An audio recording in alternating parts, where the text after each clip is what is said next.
안녕하세요. 저는 이 채널을 즐겨 듣는 한 남성입니다. 그저 평범하게 살아가고 싶었던 제게 참 별의별 일이 다 있네요. 한 여자를 알게 되고 사랑한 죄가 이렇게나 크게 다가올 줄은 상상도 못했는데 말이죠. 그럼 제게 어떤 일이 있었는지 지금부터 이야기를 시작해 보도록 하겠습니다. 저는 그저 열심히 일을 하고 자식들을 위해 최선을 다하는 가장이었어요. 개인 사업을 하고 있었기에 시간적인 여유도 있었고 일반 직장인들보다 버는 금액이 적지도 않았죠.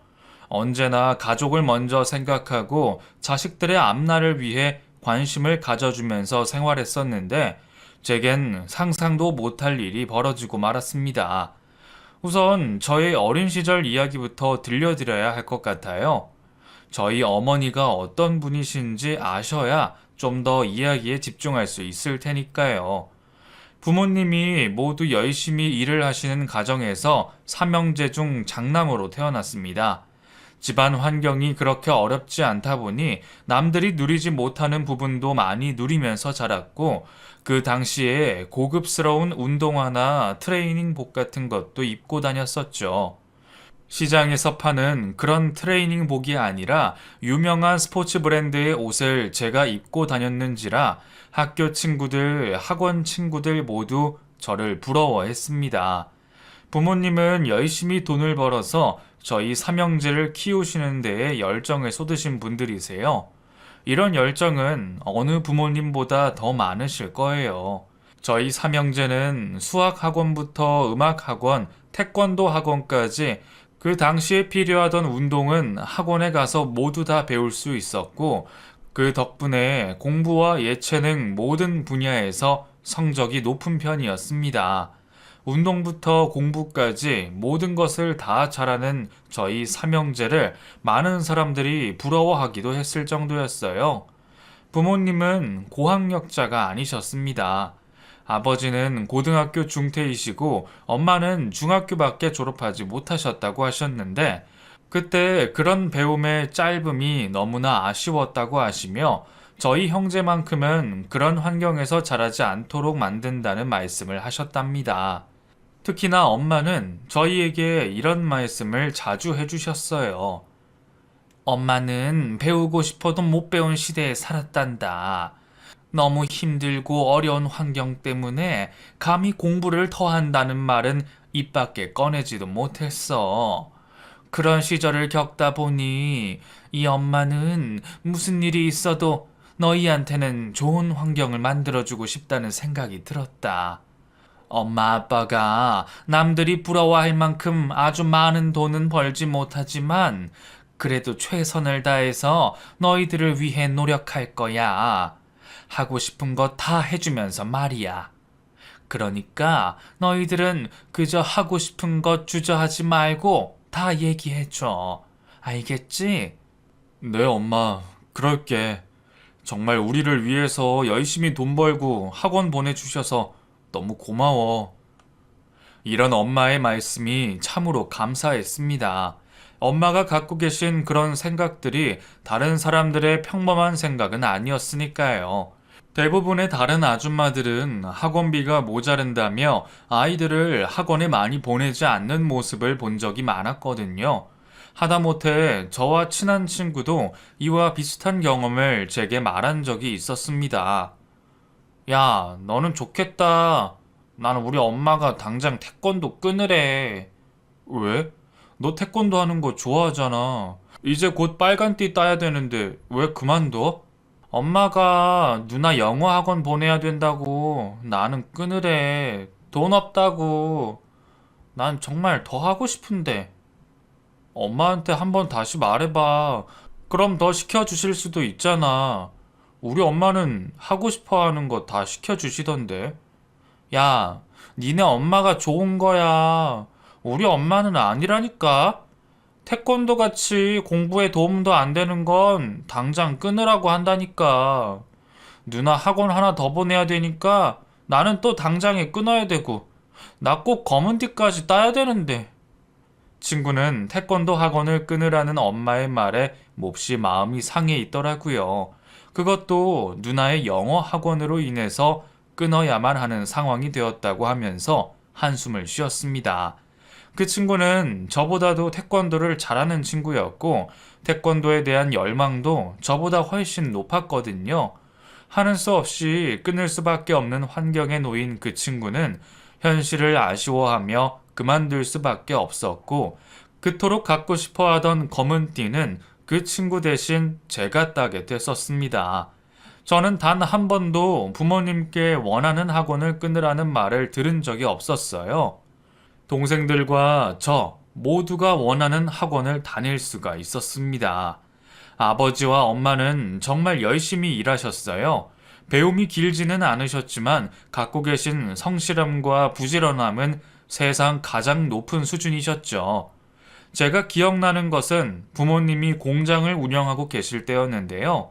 그때 정말 다른 직원보다 가장 먼저 출근하셨고 또 가장 늦게 퇴근하시는 그런 분이셨습니다. 공장이 너무 바빠 일손이 모자랄 때에는 직원들을 돌아가면서 쉬게 하시면서 부모님이 직접 일을 하셨다고 하는데 글쎄 얼마나 일을 많이 하셨는지 손가락에 감각이 떨어졌다고 하실 정도랍니다. 그 와중에도 저희 형제의 밥을 차려주시려고 애쓰시는 엄마의 모습을 보니 마음이 짠해지더라고요. 엄마, 괜찮아요.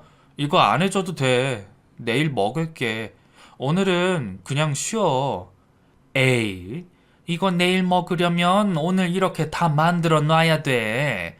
엄마가 오늘 밤에 싹 해놓을 테니까 내일 맛있게 먹거라. 엄마 요즘 일 많아서 힘든 거 다 알아.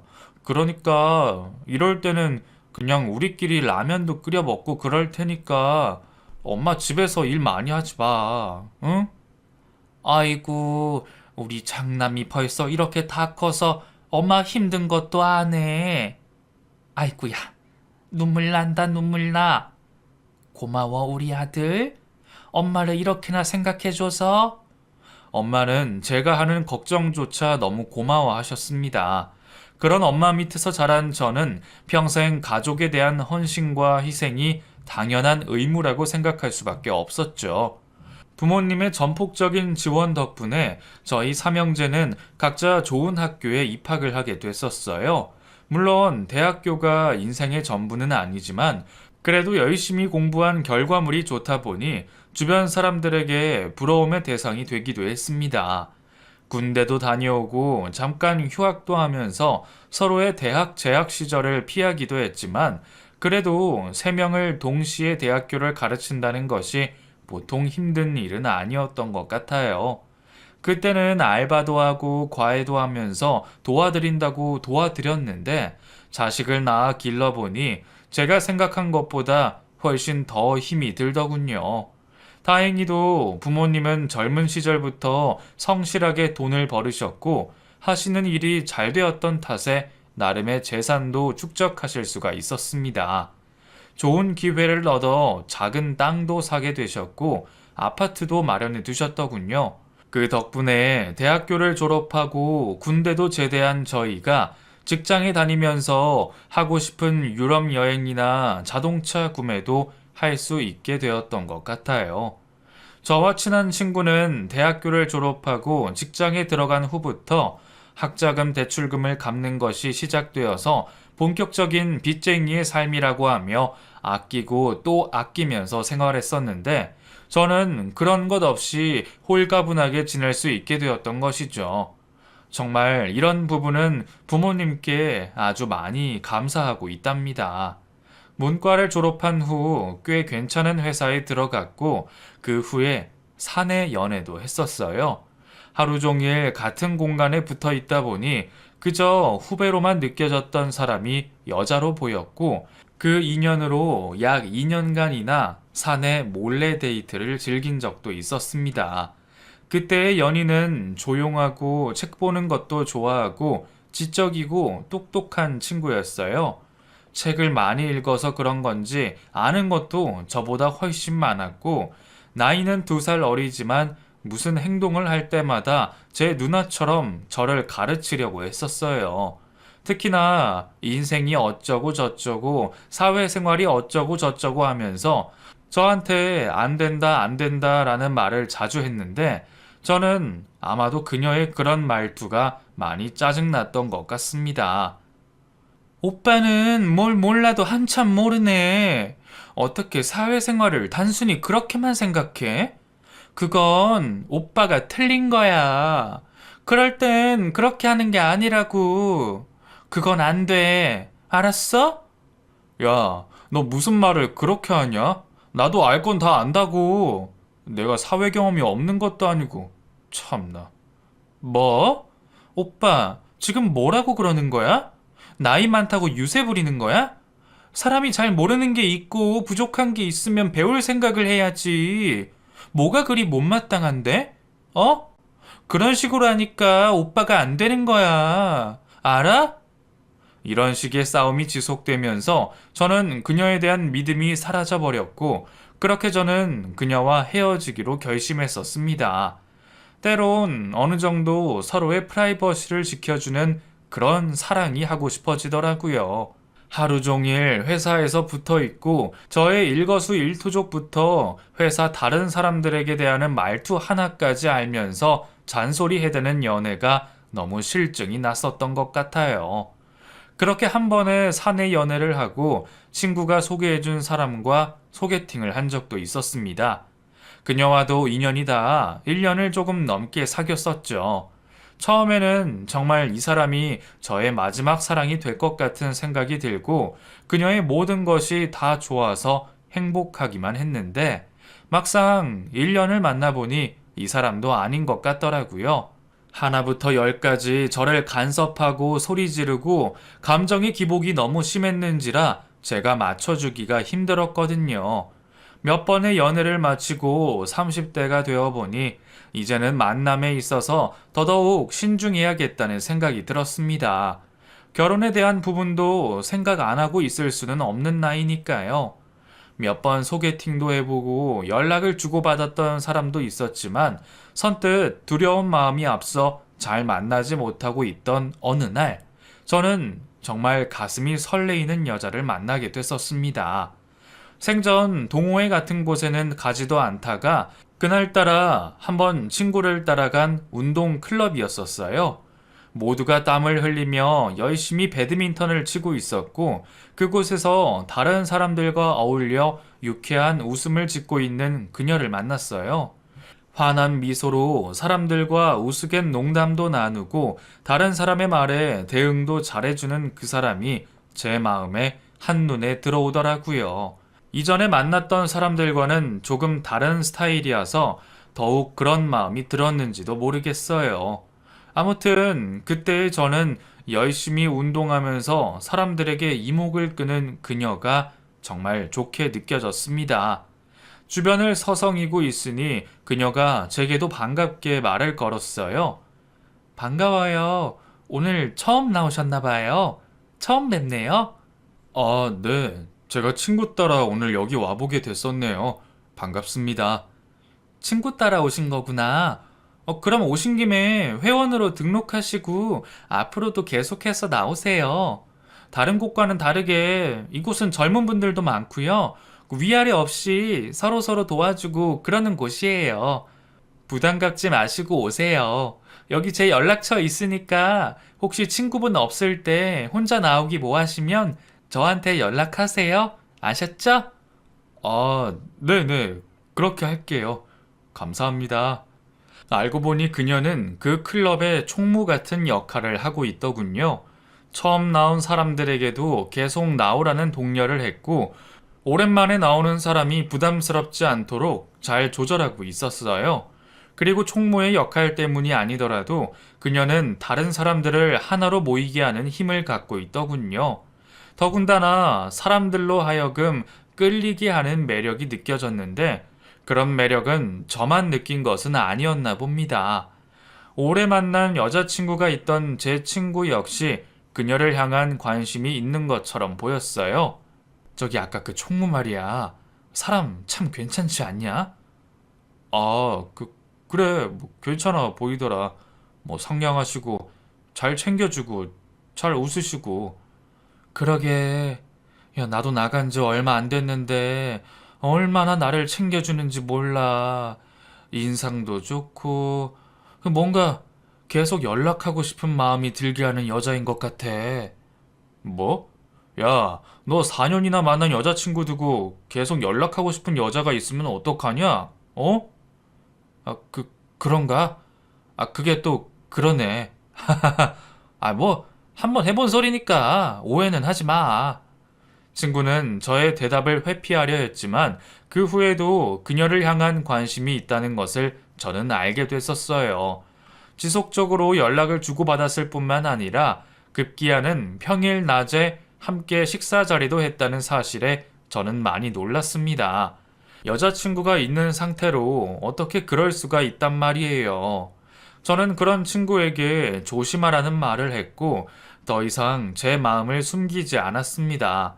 굳이 제가 관심을 갖고 있다는 말을 숨길 필요가 없다고 생각했거든요. 나도 사실은 그 총무 괜찮은 것 같더라. 너는 여자친구 있고 결혼도 생각하고 있으니까 뭐 내가 좋아해도 되는 거지? 어? 아, 그럼 뭐 좋아해도 되지. 아, 그걸 왜 나한테 묻냐? 네 자유지. 친구 녀석의 떨떠름한 표정을 뒤로 한 채 저는 그녀에게 점점 다가갔습니다. 처음에는 클럽에 대한 문의를 하려고 연락을 했지만 그녀에 대한 직장, 집 등을 자연스럽게 물어보면서 하나둘씩 그녀에 대해서 알게 되었죠. 저와 집은 조금 멀었어도 현재 남자친구가 없고 직장을 꾸준히 다니고 있다는 말에 저는 더욱더 그녀에 대한 관심이 많아졌습니다. 몇 달을 그렇게 보내니 그녀에 대한 제 마음은 걷잡을 수 없이 커졌고 결국 저는 그녀에게 저의 마음을 고백하기로 마음먹었죠. 그날도 어김없이 그 운동클럽에 나가서 운동을 했는데 몸이 좋지 않아 일찍 들어가려는 그녀를 뒤따라가 말을 걸었어요. 저기 몸 안 좋으시면 제가 약 좀 드릴까요? 마침 제 차에 몸살 약이 있거든요. 아, 그러실래요? 제가 좀 감기 몸살이 걸린 것 같네요. 머리도 띵하고 콧물도 나고 삭신도 쑤시는데 아, 약국 문도 다 닫았을 시간이라서.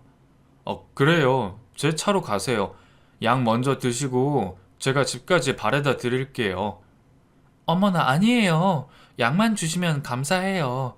집까지 다녀오려면 시간도 오래 걸릴 텐데 그러지 않으셔도 돼요. 운동하셔야죠.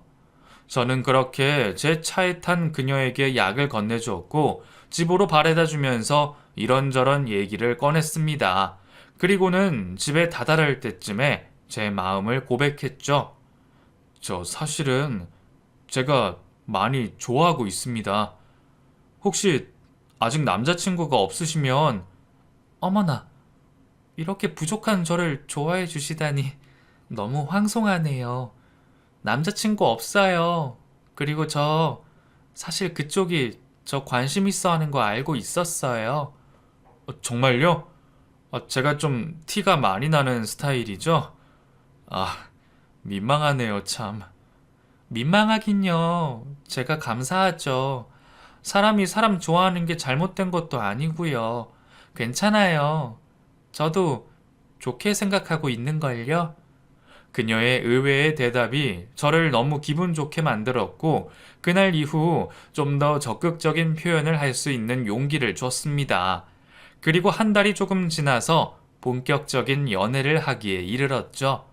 남들에게 관심을 많이 사고 늘 잘 웃는 그녀가 제 여자친구라는 사실이 믿겨지지가 않았습니다. 하루라도 빨리 남들에게 자랑을 하고 싶었지만 그녀는 괜히 말이 나올 것 같다며 시간이 좀 흐르기 전까지는 절대로 운동클럽 안에서는 티도 내지 말자고 하더군요. 저도 사내 연애를 해본 터라 최대한 조심스럽게 그녀에게 행동을 했고 저희의 연애는 감쪽같이 모두를 속이며 척척 진행이 되어 갔습니다. 그리고 약 2년 정도가 흐른 후 결혼이라는 것을 하기에 이르렀죠. 제 인생에도 드디어 결혼이 찾아왔다는 생각에 정말 하늘을 날듯이 기뻤고, 두 명의 남동생들 역시 그 누구보다 자신의 일처럼 축하해줬습니다. 그녀와의 연애는 너무나 행복했어요. 워낙에 사람들에게 관심을 갖게 하는 스타일인 여자였기 때문에 인기가 조금 많아서 여러 모임이나 약속이 좀 많았던 것 빼고는 모든 것이 행복했고 활기찼어요. 이전에 만났던 여자들이 조용조용한 것에 비해 생기 넘치는 여친을 만나니 기분이 좋더라고요. 그녀와의 결혼을 결심한 데에는 이런 이유들이 컸던 것 같아요. 앞으로 자식들도 낳아서 길러야 하기 때문에 이런 스타일의 여자가 엄마가 되면 자식들에게 좋은 에너지를 줄 수 있을 것이라는 생각이 컸거든요. 그렇게 그녀와 결혼을 하고 저희 부모님이 마련해 주신 보금자리에서 새 출발을 시작했습니다. 저희 부모님은 나름대로 열심히 사시고 그동안 땅과 작은 건물 등의 투자로 인해서 조금의 부도 축적해 놓으신 상태인지라 신혼집을 얻어주실 때에도 남들 부럽지 않게 역세권 소형 아파트를 마련해 주셨죠. 아내의 집안 형편은 그리 좋은 편은 아니었어요.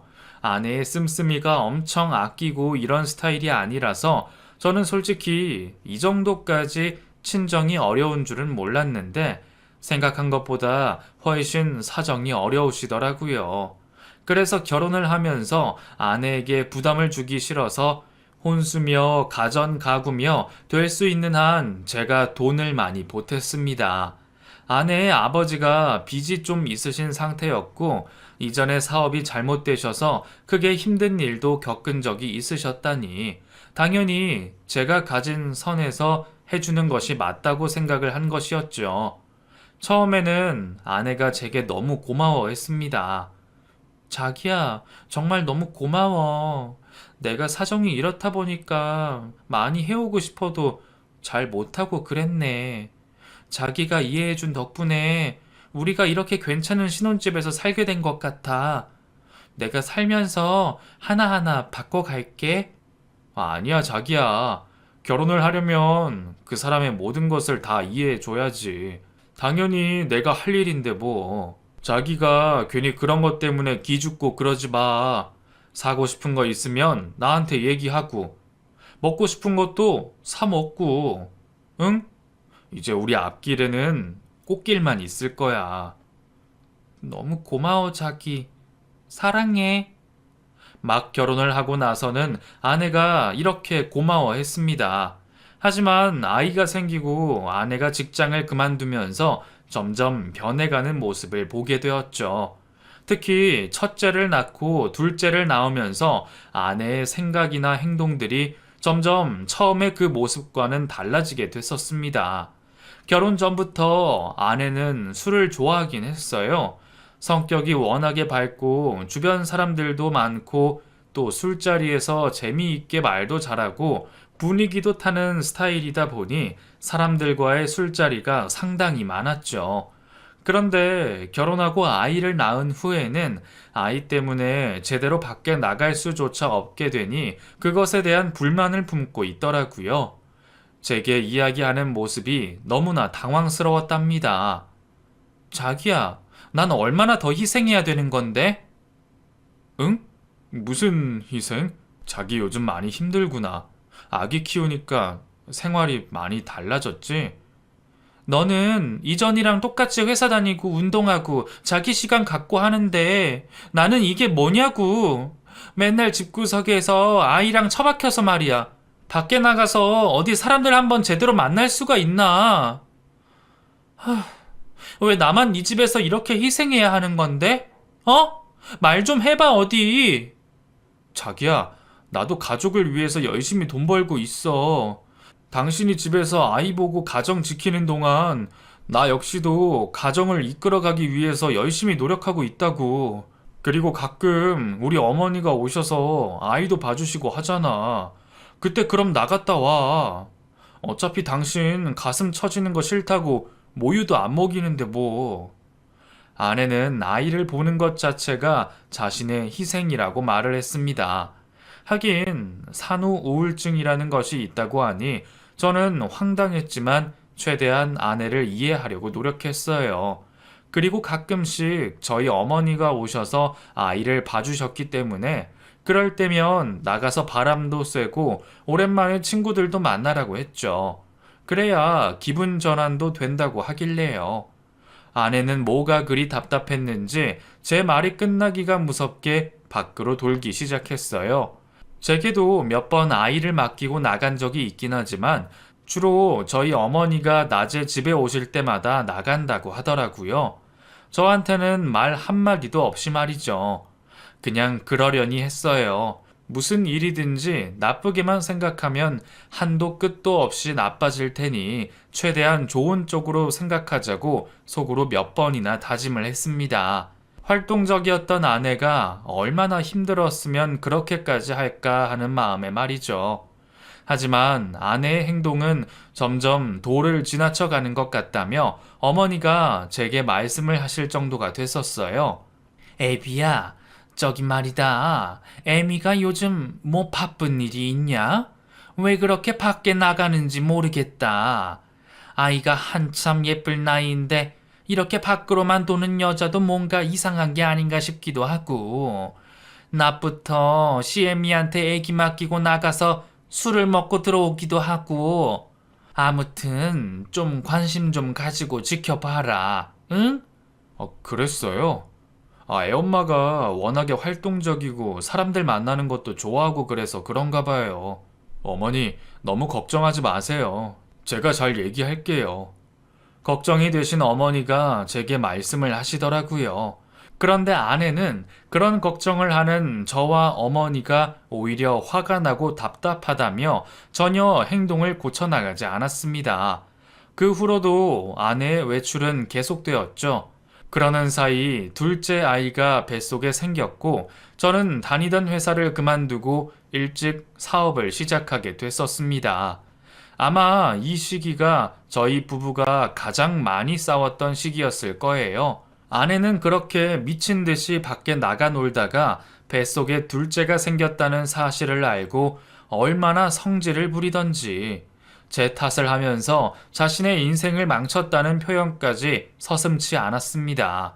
저는 그런 아내가 도저히 이해가 되지 않더라고요. 아무리 계획에 없던 일이라고는 하지만 결혼한 부부에게 소중한 생명이 또다시 찾아왔는데 그게 이렇게 화가 날 일인가요? 아내의 행동에 저 역시도 화가 많이 났었고 한창 사업을 시작하느라 이전처럼 집안에 신경을 쓰지 못한 부분도 있었습니다. 큰아이가 4살이라 한창 뛰어다니고 하면서 활동량이 많아질 나이인데 아내는 그런 아이를 생각하지 않고 하루 종일 집안에만 있게 했어요. 그 덕분에 아이가 집안에서 뛰어다니며 놀아서 아래층에 사는 분과 트러블이 있을 정도가 되었답니다. 아내는 그런 아이를 탓하며 시어머니와 제게 불만이 가득했어요. 모든 것이 다 저 때문에 그렇게 되었다는 말도 했고 가만히 계신 저희 어머니를 탓하는 일도 많았습니다. 당신 어머니가 애를 좀 더 봐주고 하면 되잖아.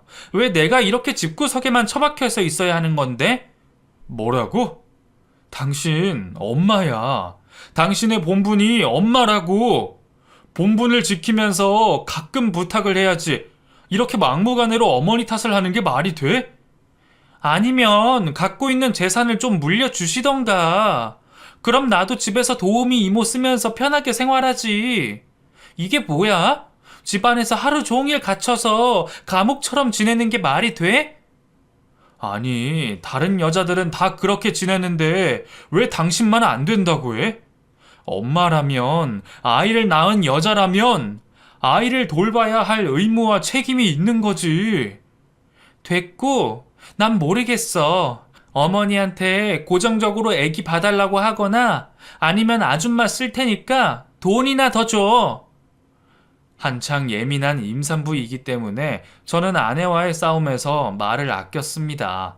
제가 계속해서 말을 하면 더 큰 싸움이 벌어질 것이고 그것이 뱃속의 아이와 지켜보고 있는 큰아이에게 절대적으로 좋지 않은 영향을 끼칠 것이라는 걸 잘 알고 있기 때문에 말이죠. 하지만 아내의 행동은 점점 더 거칠어졌습니다. 둘째 아이를 낳은 후에는 정말 생각했던 것보다 훨씬 더 심한 행동들을 많이 했고, 그로 인해 저희 어머니와의 사이가 급격히 나빠지게 됐었어요. 저는 저대로 사업을 처음 시작하는지라 기반을 닦으려고 바빠서 신경을 많이 못 썼는데, 그러는 사이 어머니와 아내의 골이 점점 더 깊어졌더군요. 몇 년이 흐른 뒤 어머니는 조심스럽게 제게 이야기를 꺼냈습니다. 에미가 우리 집안의 재산에 대해서 얼마나 자세히 알고 있니? 네? 그게 무슨 말씀이세요, 어머니? 아니, 글쎄 대뜸 땅을 미리 내놓으라고 하면서 자기가 뭘 해보겠다고 하는 거야. 자기 힘들 때 도와준 것도 없으니까 이제라도 좀 도와줘야 한다면서, 장남이면 장남 대접을 해줘야 한다는 말을 하면서 나한테 막 쌍심지를 켜고 말하는데 내가 무서워서 원.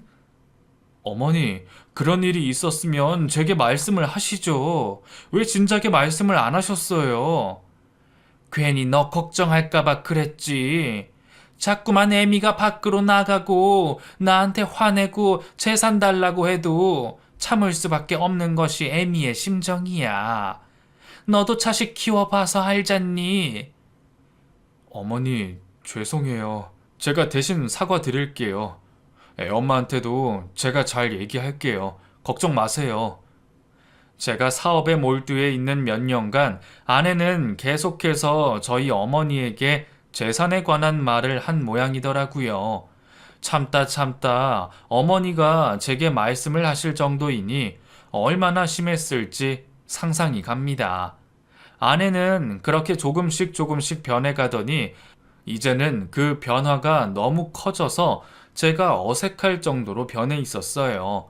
주말에는 제게 아이를 맡기고 나갔고 평일에는 어머니께 아이를 맡기고 밖으로 나갔습니다.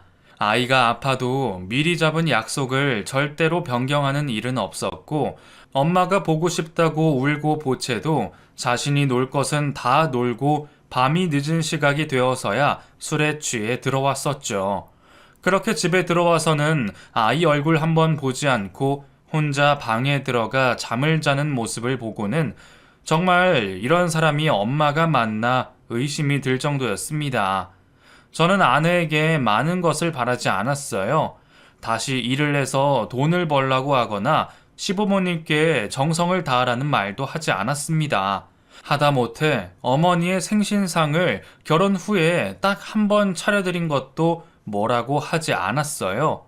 그저 서로 다른 부분을 인정하고 조금씩 노력하는 모습을 보이자고 다독이기만 했죠. 하지만 제가 그럴수록 아내의 행동은 점점 더 망나니가 되어가고 있는 느낌이 들더라고요. 그 나이가 12살이 되었을 쯤 저는 문득 궁금해졌습니다. 아내가 어떤 생활을 하고 있는지 말이죠. 그동안은 사업을 안정시키느라 너무나 정신없이 바빴기에 신경을 못 썼던 일이 어떻게 되어가고 있는지 너무나 궁금하더군요. 결혼 후 단 한 번도 보지 않던 아내의 핸드폰이 궁금해졌고, 제가 사준 아내의 자동차도 궁금해졌습니다.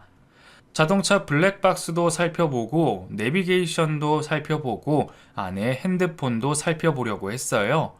그랬더니 아내의 자동차 안에서 고급 명품 백화점 영수증이 나왔고, 즐겨 찾는 곳으로 등록되어 있는 한 사무실의 주소도 발견이 되었습니다.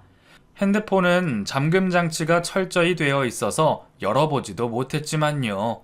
그냥 지금은 아내의 사소한 것도 다 알고 싶은 마음에 저는 내비게이션에 등록되어 있는 주소로 향했습니다. 고정적으로 계속해서 다녀온 주소라면 분명히 아내와 어떤 친분이 있는 사람이라는 생각이 들었거든요.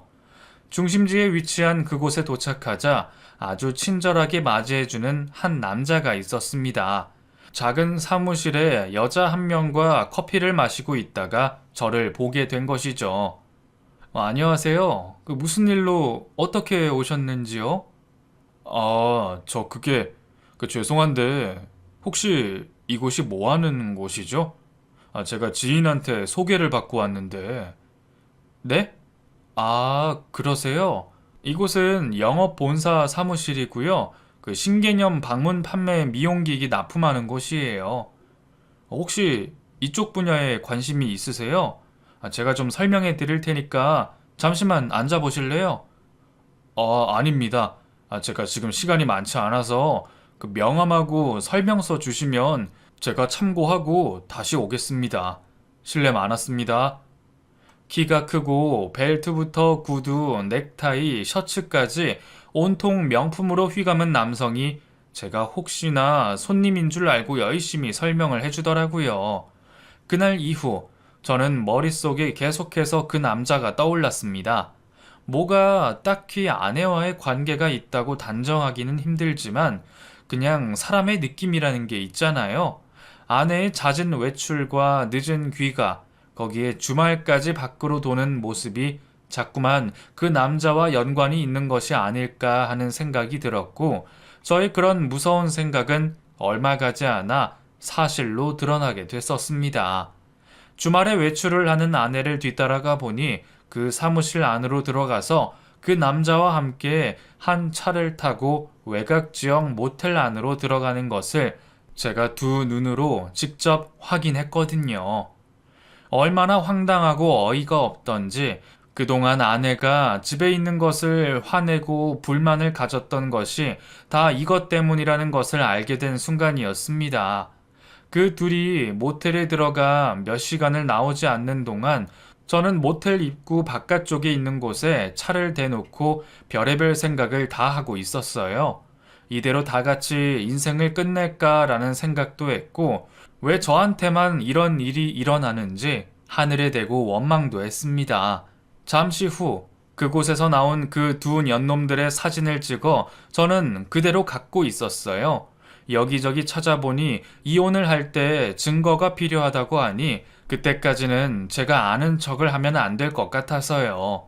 하지만 저도 사람인지라 몇 가지의 증거를 더 찾다가 그만 술을 마시고 어머니께 말씀을 드렸고 어머니는 그 즉시 아내를 집에서 끌고 나가 머리채를 잡으시고 뺨을 때리셨습니다.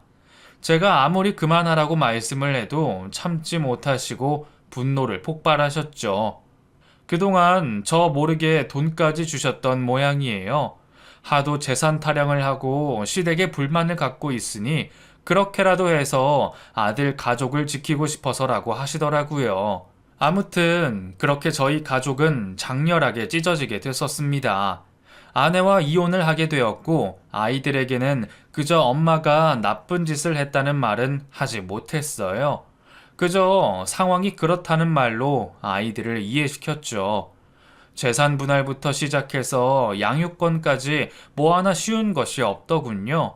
더욱이 아내가 그놈과 붙어서 변호사를 대동해 얼마나 물어뜯고 늘어지는지 도무지 사람이 할 짓이라고는 생각하지 못할 정도였습니다. 그 더러운 일을 다시 하라고 하면 못할 것 같은 심정이에요. 저는 그렇게 혼자가 되었고 아이들은 부모님이 맡아주셨어요. 부모님 집에 들어가 살면서 아이들을 키울 수밖에 없었는데 오히려 어머니는 아이들 엄마보다 훨씬 더 아이들에 대한 관심을 많이 가져주셨습니다. 교육부터 시작해서 다양한 체험과 인성까지 뭐 하나 관심 갖지 않으신 부분이 없었죠. 덕분에 아이들은 엄마의 빈자리를 많이 느끼지 않고 무럭무럭 자라났어요. 그렇게 8년쯤 시간이 흘렀고 어머니는 그동안 큰 병을 얻으셨습니다. 병을 얻으신 후 수술도 몇 번 해봤지만 결국 어머니는 세상을 떠나고 마셨어요. 어머니의 장례식 날 이 모든 것이 저 때문인 것 같아 너무 마음이 아프고 힘들었습니다. 하지만 그날 청천벽력 같은 일이 벌어지고 말았어요. 어머니의 장례식장으로 배송된 하나의 근조 화환에 삼가 고인이 되어 기쁩니다 라는 조롱 섞인 문구가 적혀 있던 것입니다. 저는 손님들을 맞이하느라 몰랐는데 큰아들이 먼저 발견하고 제게 말을 했어요. 아빠, 잠시만요. 좀 이상한 화환이 하나 왔어요. 저기, 응? 뭔데 그래? 아빠 지금 손님들 오셔서 좀 바쁜데. 아니요, 와보셔야 할 것 같아요. 이건 도저히 사람이 할 짓이 아니라서. 보낸 일을 살펴보니 다름 아닌 전 아내의 이름이 적혀 있었고 그 이름은 제 옆에 있던 아들도 똑똑히 보게 됐었습니다. 순간 저는 그 분노를 참을 수가 없었어요. 도대체 왜 이렇게까지 하는지 이해가 되지 않았죠. 그동안 저랑 살면서 집에 관심도 없이 자신의 재미만 찾아 돌아다녔고 자식들한테는 관심도 없던 아내가 돌아가신 어머니에 대한 모욕까지 하다니 사람으로 보이지도 않았습니다.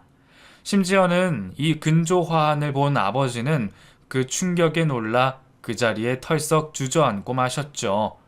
저는 당장에 그 문구가 적혀 있는 리본을 떼어내서 쓰레기통에 집어던져 버렸는데 아들 녀석도 충격이 컸던지 쓰레기통에 버려져 있던 리본을 빼서 가위로 갈기갈기 찢어버리더군요.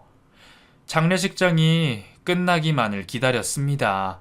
어머니가 가시는 길만은 제대로 꼭 지켜드리고 싶어서 참고 또 참았어요. 지금 폭발해버리면 어머니 발인까지 버티기 힘들 것 같아서요. 그리고 어머니의 발인이 다 끝나는 날, 저는 장례식이 정리되자마자 바로 전처의 남편 된 그놈이 운영하던 사무실을 찾아갔습니다. 정말 꼴이 우스운 것이 그날 갑작스럽게 방문한 사무실 안에서 그놈은 또 다른 여자랑 아주 다정하게 밀착되어 스킨십을 하고 있더군요. 벌건 대낮에 그것도 사무실에서 말이죠. 정말 그지 같은 것들은 평생 그 벌은 못 고치나 봅니다. 제가 이혼하던 과정에서 알게 된 수많은 진실들을 잊어보려 그렇게 노력했는데 그 순간 또렷하게 다시 하나하나 기억이 나더군요. 아내의 신용카드 내역에 명품관에서 샀던 남성 신발, 벨트, 셔츠, 넥타이, 그리고 울며 불며 매달렸던 그놈의 와이프. 아무것도 모르고 엄마와 헤어지는 것이 아쉬워 그저 눈물만 삼키던 제 자식들. 한순간에 다시 파나로마처럼 기억들이 스쳐 지나갔습니다. 이제는 문도 안 잠그고 별짓 다 하네. 이 짐승 같은 놈이. 뭐? 뭐가 어째? 갑자기 찾아와서는 이게 미쳤나? 당신 고발한다? 침입죄로? 얼른 당장 나가, 당장! 네 마누라 어딨냐? 감히 니네가 나를 이렇게 조롱해? 도대체 뭐가 문제야? 가만히 있는 사람 왜 건드리냐고! 저의 등장에 몹시 놀란 여자는 그 자리를 피하려고 일어났습니다. 하지만 저는 들으라는 식으로 더 크게 얘기했어요. 영업하는 놈들은 너처럼 다 이러냐? 너 유부남으로 내 마누라랑 바람나서 이혼시키고 같이 살더니 이제는 또 다른 여자랑 놀아나고 있냐고! 도대체 몇 명이냐? 네가 영업하면서 갖고 노는 여자들이. 내가 듣기로도 상당하던데 이 여자도 너한테 명품 사줬냐? 아님 물건을 팔아줬나? 이런 식으로 꼬시는 거지? 지금 네가 살고 있는 내 전처가 네가 이딴 짓 하고 다니는 거 아는지 모르겠다. 제 이야기를 들은 여자가 흠칫 놀라며 말했습니다. 오빠, 뭐야? 결혼했었어? 안 했다며? 지금 혼자라며? 뭐야, 지금 이 얘기는? 당신 누구세요? 네? 이 남자랑 바람나서 예전에 이혼한 여자 남편이에요. 이 남자 그냥 원래 이런 사람이에요. 이런 사람 말을 뭘 믿으세요? 아마 지금 그쪽 말고도 여러 명 걸쳐 있을 겁니다. 남들 다 아는 이 사무실에서 이렇게까지 행동할 정도면 보통가는 아닌가 봅니다. 아니면 제 전처가 어디 멀리 나가 있거나. 오빠, 진짜야? 진짜냐고? 사별해서 지금 혼자라며. 사촌 여동생이랑 같이 산다며. 저는 그렇게 그 사무실을 박살냈었습니다. 그런데 그 모습을 뒤에서 지켜본 사람이 있었어요. 바로 제 큰아들이요. 제가 이성을 잃고 이곳을 오는 동안 택시를 잡아 저를 따라왔더군요. 자신의 엄마가 이런 사람인 줄은 상상도 못하고 그저 여러 상황 때문에 따로 사는 것인 줄로만 알았던 아들은 몹시 충격을 받은 모습이었습니다. 그리고는 그 즉시 자신이 가끔 연락하고 지낸 엄마에게 전화를 걸더군요. 엄마, 아니, 엄마라고 부르기도 싫다. 당신 같은 더러운 사람한테서 버림받았다는 사실이 너무 지금 괴로워. 엄마 나한테 돈 있냐고 물어봤지? 아빠한테 혹시 돈 받은 통장 같은 거 없냐고? 혹시 할머니가 내 앞으로 남겨놓으신 유산이 있냐고? 엄마, 겨우 이런 쓰레기 같은 놈한테 돈 주려고 물어본 거야? 어? 도대체 당신이라는 사람은? 흥분해서 눈물을 쏟아내는 아들이 너무 안쓰러웠습니다. 아들아, 얼른 가자. 그만해. 응? 얼른 가자. 저런 새끼들은 인간도 아니에요. 저런 더러운 놈들이 우리 할머니한테 저런 문구를 써서 보내다니. 아빠, 저 정말 용서할 수가 없어요. 흥분한 아들은 사무실 안의 집기들을 마구 바닥으로 내동댕이 쳤습니다. 이미 건장하게 성장한 아들의 힘을 말리기에는 저 역시도 역부족이었죠. 이곳에서 다른 여자와 몸을 비비고 있다는 소식을 전해들은 전처 역시 흥분해서 이 사무실로 달려오고 있다고 하더군요. 잠시 후 전처가 모습을 드러냈고 저는 그녀의 뺨을 아주 시원하게 한 대 갈겨주며 그 자리를 빠져나왔습니다. 그 일이 있고 한 달쯤 지났을까 전처에게서 전화가 오더군요. 저기 나야. 시간 되면 잠깐 만나고 싶은데 괜찮아? 뭐? 만나? 왜? 나를 또 뭘로 조롱하려고? 아니, 그게 아니라 어머니 돌아가신 건 정말 안 됐어. 그땐 내가 어머니한테 좀 서운한 게 있어서. 저기 좀 만나자. 우리 만나서 얘기하자. 응? 무슨 얘기를 해? 난 너랑 할 얘기 없는데. 우리 애들한테 나에 대해서 좀 설명할 기회를 줘. 그리고 나 이제 혼자야. 그놈이랑 안 살고 나왔다고. 그 더러운 놈이랑 한순간도 있기 싫어. 그때는 내가 정말 미쳤었나 봐. 제정신이 아니었어, 여보. 여보. 그 더러운 입에서 어디 여보라는 소리가 나와? 그 더러운 놈이랑 엮어서 어머니한테 재산 물려달라고 한 네가 더 더럽다. 내 자식들 이름도 앞으로 함부로 부르지 마. 알았어? 이제 아이들도 다 컸고 당신에 대해서 다 알게 됐으니까 지네들이 알아서 현명한 판단을 할 거야. 그러니까 너는 아무 말도 하지 말고 아무것도 하지 마. 아니, 나한테 한 번만 다시 기회를 줘. 응? 나 알잖아. 나 당신한테 좋은 에너지를 주는 그런 사람이었잖아. 그러니까 나 다시 한 번만 믿고 만나주면 안 될까? 애들한테도 오해 좀 풀어줄 기회도 주고. 오해? 오해라고 했냐 지금? 애들이 그나마 당신이라는 여자에 대해서 조금만 알게 된 걸 감사하게 생각해라. 여태까지 산 것처럼 그렇게 더럽게 살아가. 다시는 그 더러운 입에서 나한테 기회를 달라는 말은 하지 말고. 다 큰 자식이 이제는 모든 사실을 알고 자신을 경멸하고 있다는 것에 충격을 받았는지 전처는 몇 번이나 제게 연락을 해왔습니다.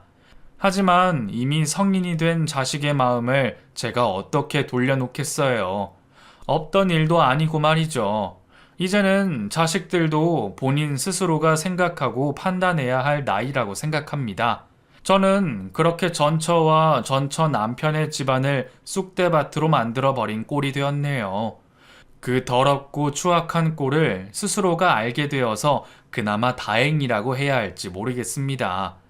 그로부터 몇 년이 지난 지금도 그때의 일을 생각하면 피가 거꾸로 솟는 기분이네요. 하지만 이렇게 이곳에 털어놓으며 이제는 조금 마음의 상처를 치유하려고 합니다. 아이들도 잘 자라고 있고 경제적으로 안정도 얻은 지금 부족한 것 없이 잘 살고 있어요. 앞으로도 자식들과 행복하고 건강하게 살아갈 것입니다. 제 이야기 끝까지 들어주셔서 감사드려요.